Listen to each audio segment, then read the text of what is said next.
I'm glad that we clarify that. So we asked our friends on Twitter as well to hand in questions for Izzy, and they had lots of them. So let's see what we have here. Like our user Murky Brood, he says, it's an interesting question because I think it is a misconception that people sometimes have. Will Guild Wars 2 be actually an open world without loading screens, which mean the game is instanced?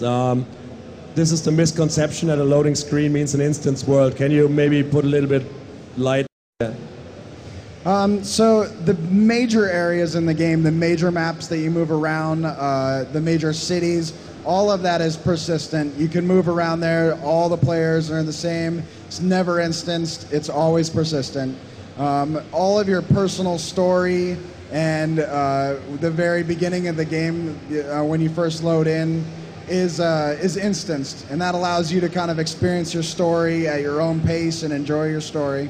And so we have some instance parts of the game where we try to tell some story, but the majority of the game and the play is open, it's persistent, and we have really big maps. We have maps that you could spend hours and hours running around.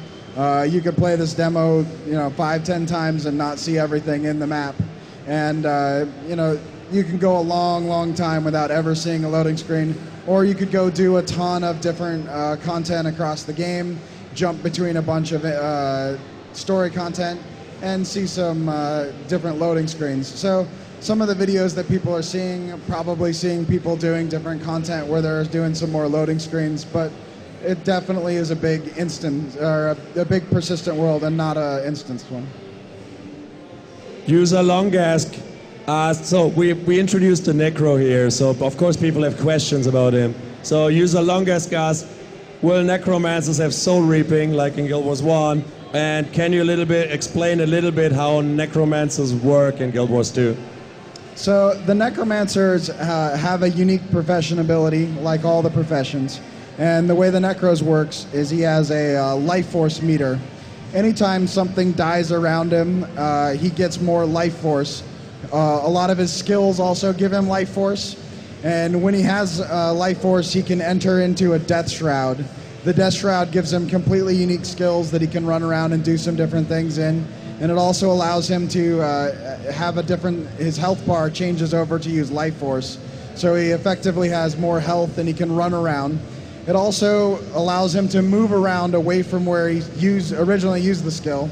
And when it ends, it allows him to get sucked back to it. So you can kind of use that to juke the monsters or players, and you can also kind of use it to get out of bad situations, as well as kind of coming up with kind of creative, active situations and how you use that skill. And it's sort of like Guild Wars 1 Soul Reaping in that it becomes more powerful when things die, but it also has differences in that you power it up by using skills as well. So I just had a look. I think we have time for like three more questions or so. Do people in the audience have questions for Izzy? Jemand eine Frage für Izzy?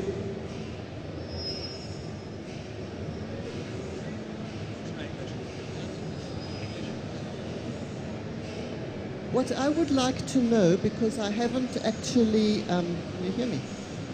What I would like to, because I haven't played the higher level character, is there any scope for builds? It's too noisy. Any what?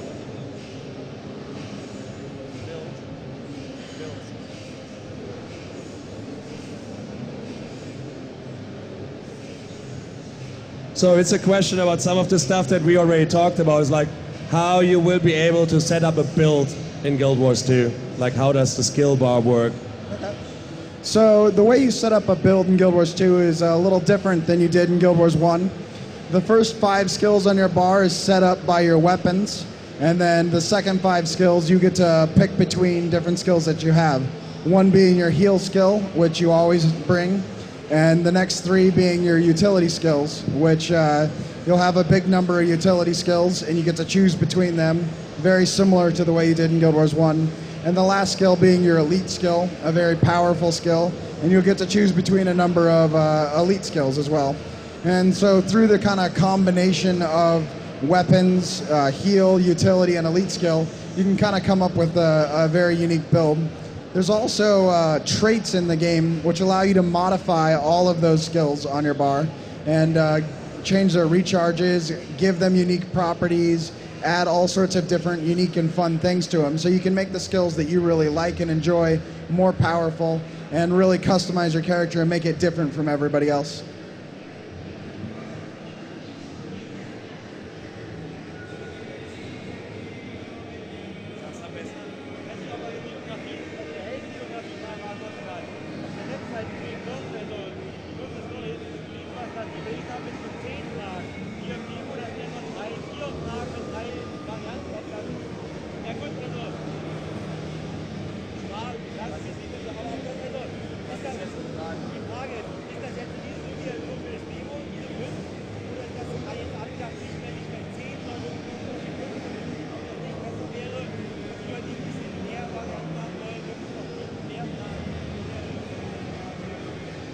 So the question was, at some point it seems, he says, we said we will have like 10 questions for your biography.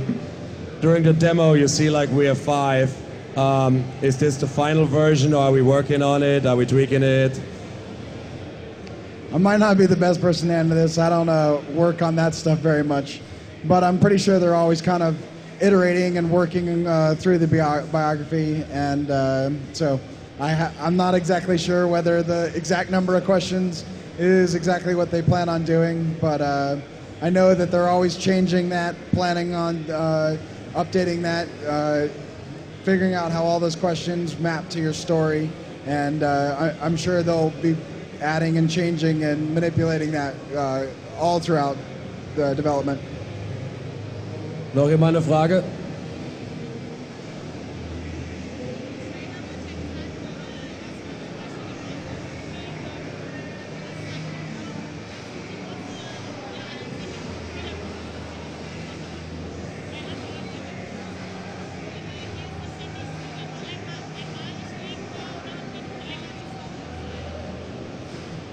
It's a question about, so in other MMOs, boss monsters have like a continuous respawn time, and how does this work in our game? Is it just, will they spawn just once? Will they never spawn again?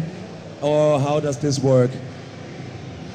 The way our death system works is once you die, you're able to use a waypoint and just spawn. Are you saying? No, it's about boss monsters. Like in other games, they have like respawn timers. Like, how does it work with us? Sorry. All right, so a lot of our boss monsters, at least the ones you're seeing here, are actually parts of big events.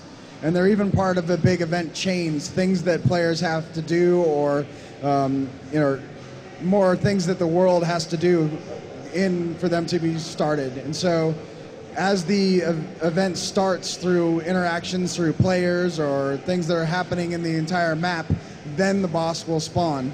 And so it'll take a while sometimes for them to spawn on their own, but they're kind of a cycle going on in the map, as the map kind of a living, breathing thing. So in the demo here, we have the dragon coming down pretty often so that everyone can see him.